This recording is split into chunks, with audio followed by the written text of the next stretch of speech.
Okay guys, we're on our way out on a little expedition. Gonna do some gear testing. A little bit of gear's been kind of piling up that some people have been sending me to test out, and a few other things I've just been trying to get taken care of and get done. Taking a break, taking out a couple of the new guys on a camping trip basically.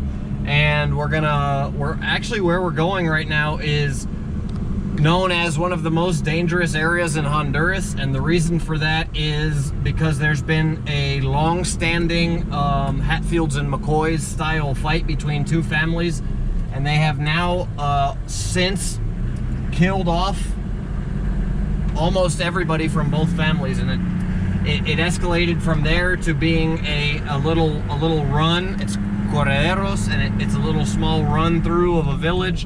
Hardly nobody lives there, not very many people, but it's been like an ambush point. Then a vigilante kind of criminal group started there, where they basically, you know, there was no government influence for a while. Then they all got killed, and now it's just known as a point where a lot of robberies happen, and you know, so the reason we're going is because we've got a house there. One of the guys that I work for owns some property there, several 100,000 acres actually, owns massive amounts of property, and he's got a house there that he doesn't use, several houses there that he doesn't use, and so I like one of the houses, so we're gonna just go out there and camp at one of the houses. It's not in use, and basically I'll catch up with you when we get there. We just passed a little truck here on the road, and I'll give you an example of one of the reasons why it's so dangerous, or what happens, or how it takes place.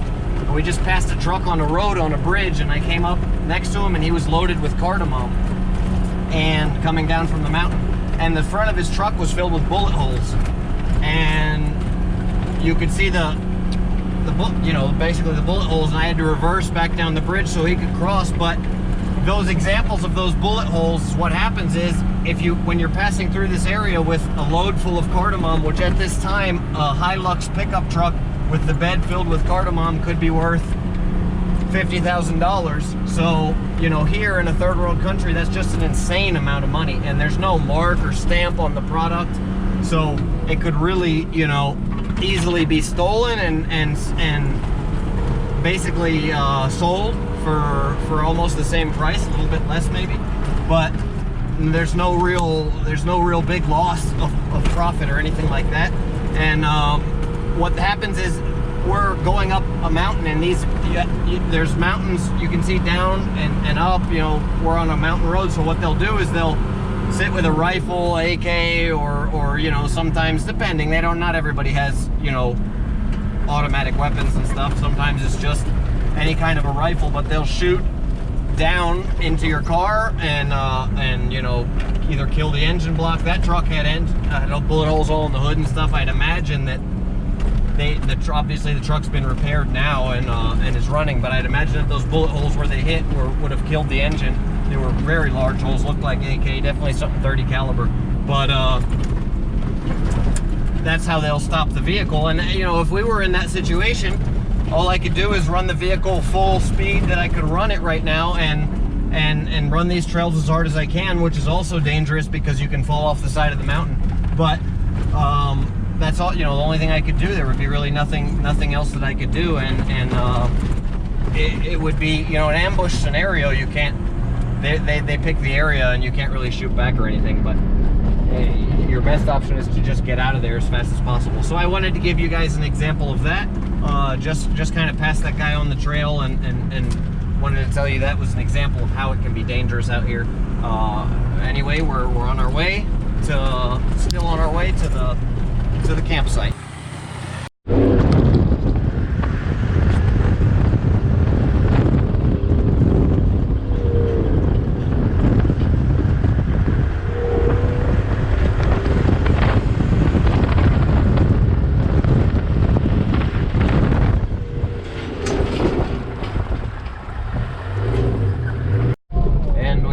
Now arrived at the finca.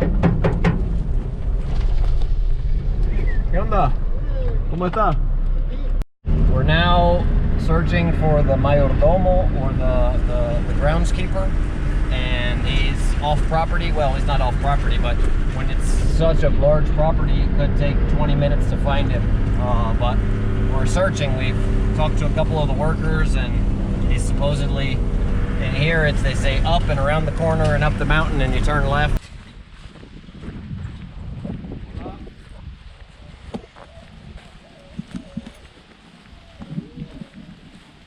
Hola.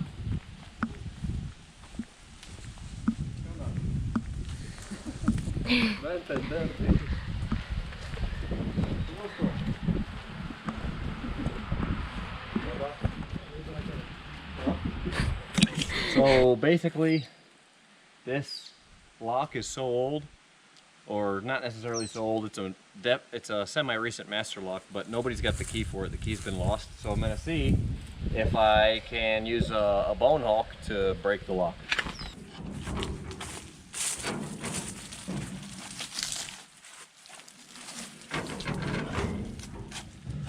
It's coming, little by little.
Now we're going to talk about sleeping pads, all right? And I've got really the full spectrum of sleeping pads here. I've got the smallest that I think you could carry, and I'm going to put a link in the description. I'm working with this company, giving them some promotion. So basically, what we're going to do is talk a little bit about this package, and I'm also going to compare it to pretty much the full lineup. I've used this a ton, okay? This is a Thermarest brand, and it's one of their smaller ones.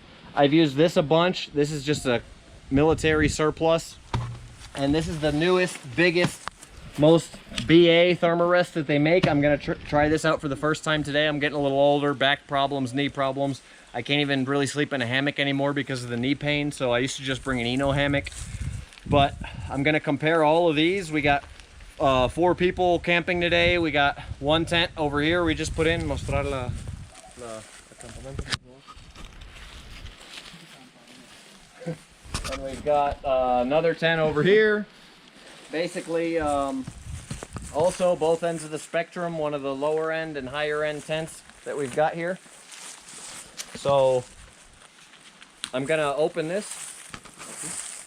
I'm gonna open this package here. Like I said, I'm working with this company. I'm gonna give you guys, but I'm still gonna give you guys an honest review, obviously. This is very, very fairly priced, okay? It's a great price point. Comes with a survival blanket and a paracord bracelet. Nice little packaging. The coolest thing about something of this size is really it's just extremely tiny. Okay, guys? So basically, survival bracelet, emergency blanket, and the thing. So what I'm gonna do is I'm gonna give this to one of my new workers that is working with me now. I'm actually training him, and see if he can, how easy it is to inflate. Una cama. Ver si puede inflar y utilizar, poner aire y utilizar. So we're gonna go ahead with this and see what we can do with it. See how it works out. I'll probably end up speeding this part up, but you guys can see it's not taking extremely long. I'll probably end up doing a little bit of editing for time, but we're in about a minute right now, and it's probably 70%, 80% inflated, and he hasn't passed out yet. So we're looking like it's doing pretty decent, and I'll catch back up with you guys tomorrow and let you know how it does overnight. How is it? ¿Está bien? Looks like the... ¡Qué bueno! Looks like it's doing pretty good. We've got the other bed in there. This one I've carried for a long time. Like I said, I've done a lot of camping with this guy. I'll show you guys how to use it. This one's a lot more simple to inflate. This is a thermarest, but it takes up a lot of space in the pack. So the real benefit of that other one, which is really an awesome thing, is it's tiny. It really is tiny. And this one kind of, you basically open it here and it inflates itself. So you just throw it in there, leave this open, and then you close it later on, and it'll eventually inflate on its own. And the other one, so the old school one we've got here, which is just really just foam, and it's bulky and is probably the worst out of all of them, but it works. For my new one, for me, it's going to be vehicle based, because this is just way too big to carry in a backpack. But I've actually had this, guys, for almost a year now and hadn't had a chance to use it. But I'll be very careful with my EDC Kank to not pop this thing. But basically, this is kind of the Cadillac of, as far as beds go, this is kind of the Cadillac of beds. So it's huge. It's supposed to be very comfortable. We're going to try it out tonight with 2 people. It looks a little narrow for 2 people, but we're going to do the best that we can. And it's the same type system as the other one, except it's supposed to inflate a lot bigger. I can already hear it letting on air, which is cool. And we'll give you guys basically a check-in of how these all worked out tomorrow morning.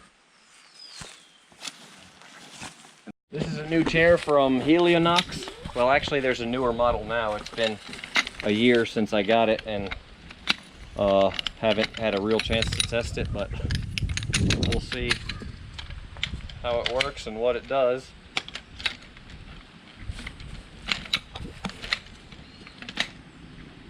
So that's interesting. And then I guess it's pretty simple. This looks like it goes on top here. Huh.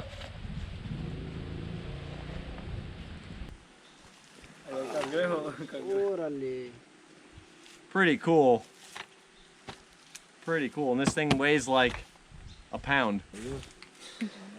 All right, guys, I'm going to give you guys a brief rundown of the campsite right now. We've pretty much got everything halfway set up. We're got a couple of my guys looking for firewood right now, so they're going to be searching firewood. We're going to start a fire right here later.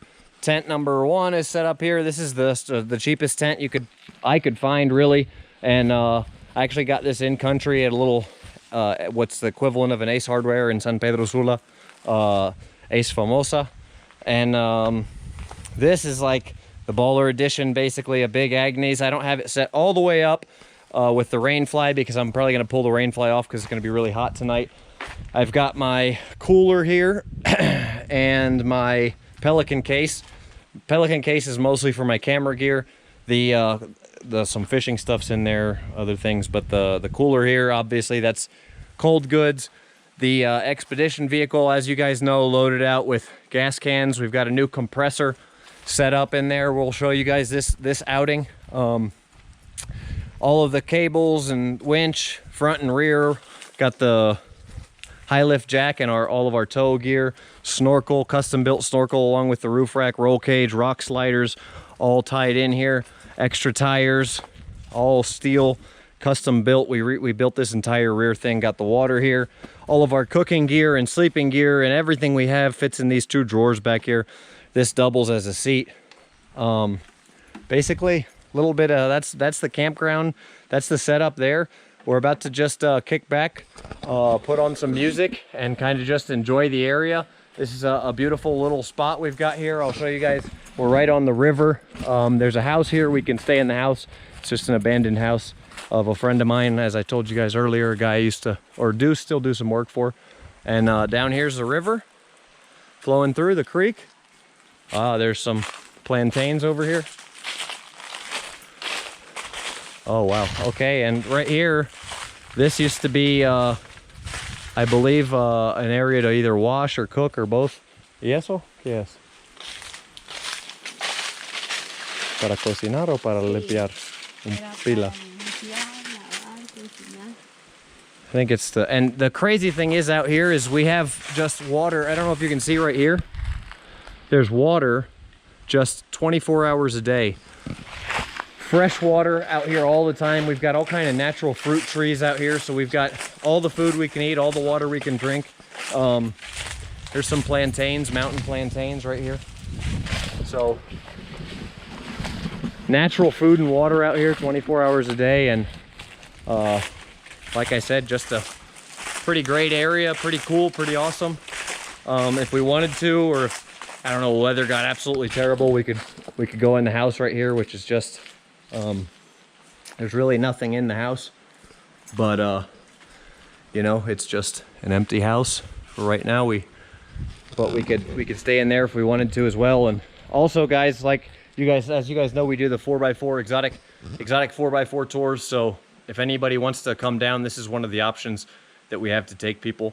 We don't often take people here because it's there's just so many options that this isn't one of the most popular ones, but also we can give tours of all the farms and different things out here and different properties, and it's just cool, real self-sustainable thing. So that's an option. So check in with you guys in the next phase of our adventure.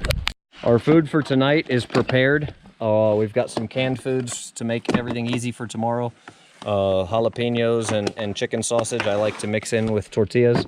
We did the longer lasting tostadas, which is like a hard taco tortilla. We've got beans to cook tomorrow.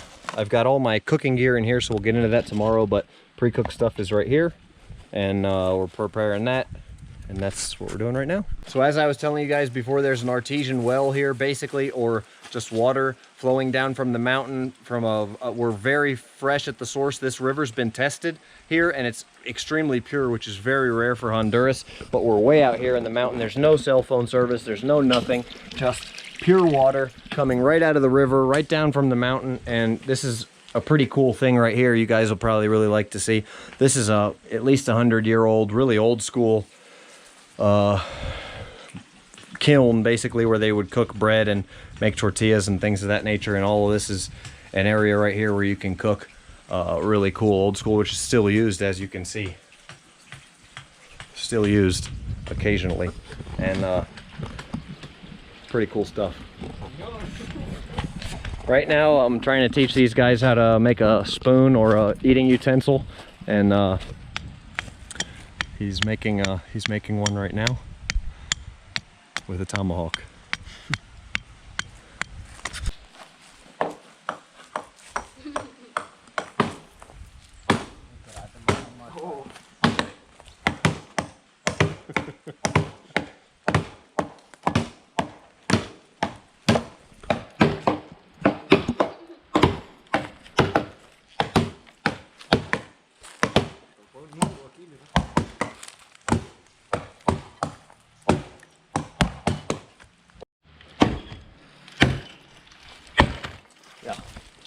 We're going to talk really briefly about starting a fire. We're starting a fire here.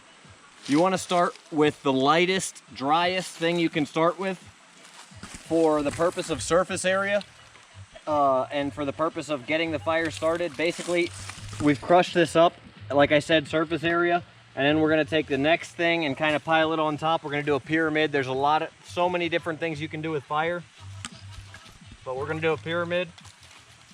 And I've got fire starters with me, and gasoline and all kinds of different stuff, because I've got a stove for cooking that's a multi-fuel, so I've got multiple fuel sources. But I'm gonna see if this will start just like this. And basically the gist of fire is, yeah, you kind of just want to you kind of want to get it, basically, the idea of surface area, and starting it with the smallest that you can start it, smallest items.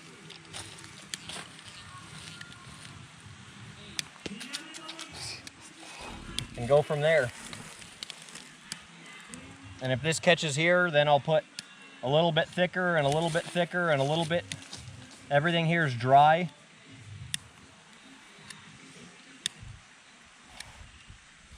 It's not going real well yet, but we'll see if it does. And if it doesn't, we'll use some kind of a fire starter, but that's the general idea. And you know, your fire triangle is heat, oxygen, and fuel. And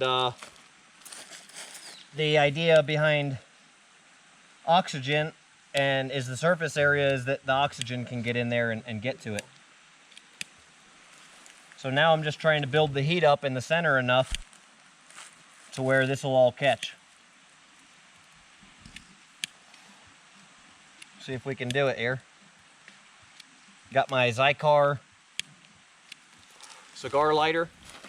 It's what I'm using to start it. It looks like it might start to go here.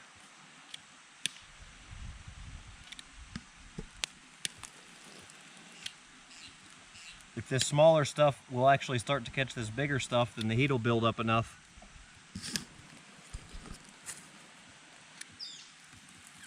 to where it'll go, to where it'll actually catch. So we'll see.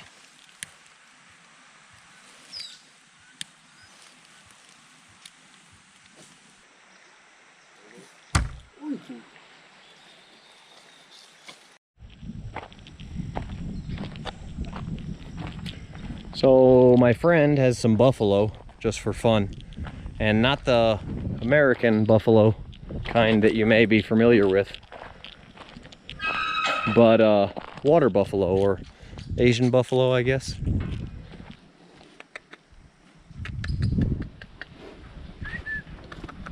These are the cattle, normal cattle over here.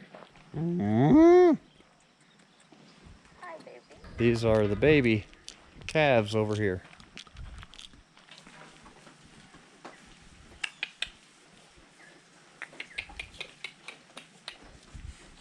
These look like a pretty mixed breed with some Holstein, maybe some Brahma in there.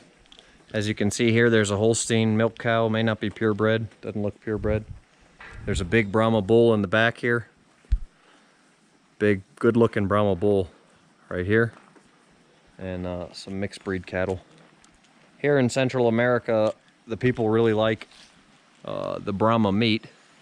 It's kind of what they're used to. So there's a goat thrown in there, some kind of a sheep. Just different animals here on the finca. Hope you guys enjoy the adventures. Comment below, let me know what kind of animals you want to see next. Before Don Lito bought this property, this was a tobacco barn. You can tell from the height, an old tobacco barn where they dried the tobacco, and all this was actually housing for workers in the coffee fields. This whole mountain's filled with coffee.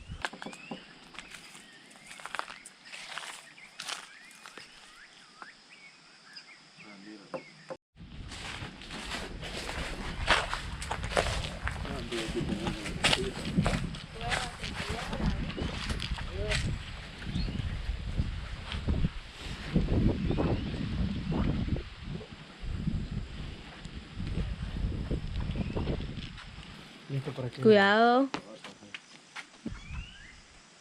Anteriormente para tilapias. These were all for washing coffee, cleaning coffee, all of these troughs. Pero qué tan gran compañía entonces? Coffee would flow through here into each individual area to wash it. Now the price of cardamom has just gone so high that it's not even worth messing with coffee anymore, because cardamom is worth basically gold. So they do coffee still, but nowhere near the amount that they used to.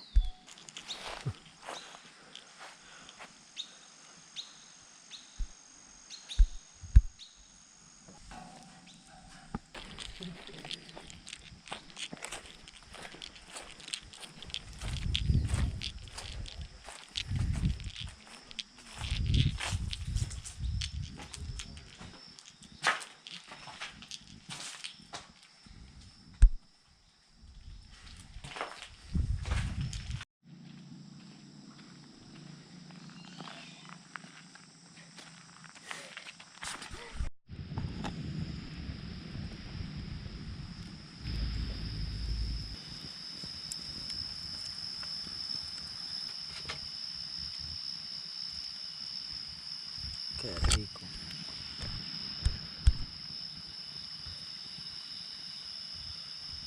Buen cocinero tenemos, ¿verdad? Sí, señor.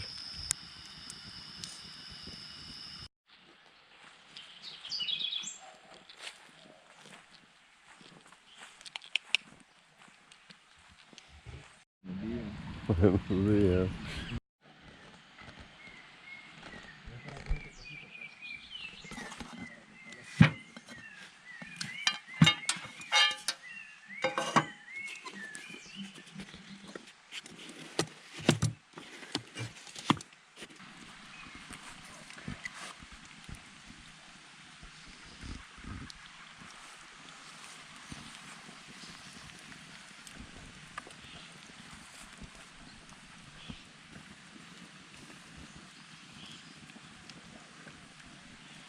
Bien corredora también.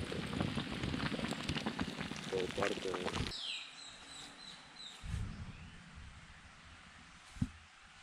So the sleeping pad did extremely well. Cómodo. See, it was comfortable and it didn't pop at all. There was no leaks. Y ¿cuál lo mejor, esta o el otro? This was the better one out of the two here. And like I said, you could see the difference between this one and this one, how it packs down. This one packs, I mean, not much bigger than a grapefruit. And this one, we're having crazy trouble, which this is by far the most comfortable, but it's huge. You can't carry it anywhere in a backpack. If you're not using it in a vehicle, then it's just almost useless. So that's the rundown on the sleeping pads. You basically have to choose a balance between size and comfort. So choice is yours, guys, but this little guy here, again, link in profile below, is a great option strictly due to the just tiny size it fits in your backpack and great price. One of my favorite parts of camping, Cuban cigars. These guys are the little minis, Cohiba Club 10s, and Romeo and Julieta Purritos. Guys, one of the most important parts of camping is the breakdown and the cleanup and the organization of the campsite. It's just as important as the setup. You guys want to make sure everything is really clean. You want to make sure your tents are dry and clean before you put them together.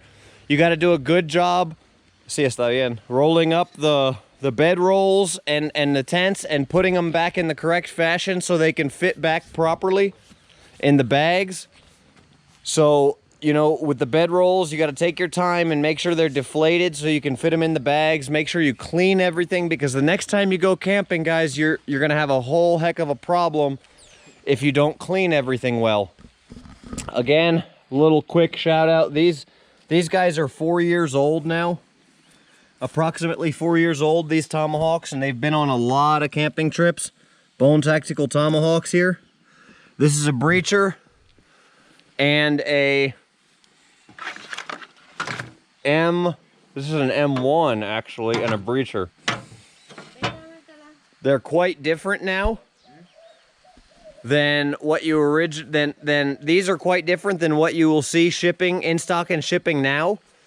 But the new models are very improved, but these are the original designs, and this just shows just how tough they are. These have actually been on the side of the truck, mounted on the side of the truck for 2 years, and being heavily used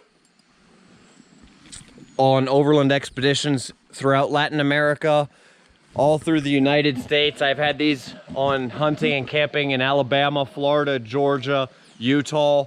Guys, those two Tomahawks have been all over with me. If you're wanting a really hardcore tool, check out the Bone Tactical Tomahawks. They're indispensable. We've been using them for cooking last night, for just about everything. So check that out as well. And something else great to have in your kit or in your backpack is this backpack pole, breakdown pole. This is in a bunch of my other videos. It's in some of my bug out bag videos, and you can see photos on my Instagram and my website. in the bug out bag article of me with this little pole, hiked in with a backpack and caught a catfish like this big in the Tennessee River. So it's a great pole.